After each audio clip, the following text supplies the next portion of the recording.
एक मासूम लड़की और शराबी शौहर की कहानी।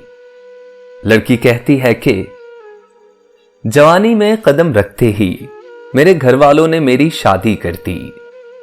शादी वाली रात पता चला कि मेरा शौहर शराब पीता है।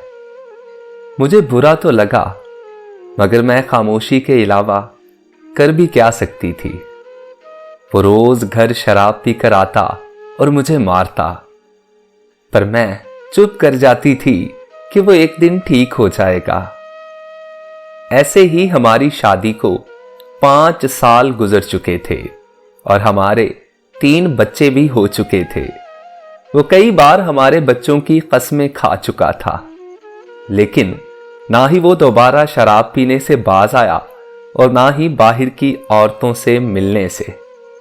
सब मुझे कहते थे कि तुम इतनी खूबसूरत हो, फिर भी तुम्हारा शौहर बाहर मुंह मारता है। तो तब मेरे पास खामोशी के अलावा कुछ नहीं होता था। मुझ पर कयामत तब टूटी जब उसने एक तवाइफ से शादी कर ली और सब कुछ उसके नाम कर दिया, यहां तक कि वो घर भी जिस घर में हम रहते थे। उसकी दूसरी बीवी ने मुझे उस घर से निकाल दिया और मेरा शौहर बस चुपचाप देखता रहा। मैं अपने बच्चों को लेकर अपने माँ बाप के घर आ गई। अब माँ बाप के घर में हुकूमत भाभियों की है और भाभियों से मेरे बच्चे बर्दाश्त नहीं होते, तो रोज मुझे और मेरे बच्चों को ताने मिलते हैं। मेरा शौहर कहता है कि तुम वापिस आ जाओ, कहता है कि वो हमें किराए के घर में रख लेता है। मैं एक ऐसी कश्मकश में हूं जिसमें कुछ समझ नहीं आ रहा।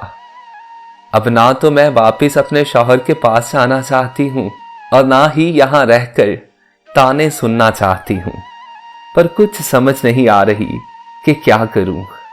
अपनी मुश्किल का हल सोचा तो मेरी आंखें जाकर पंखे पर रुक गई।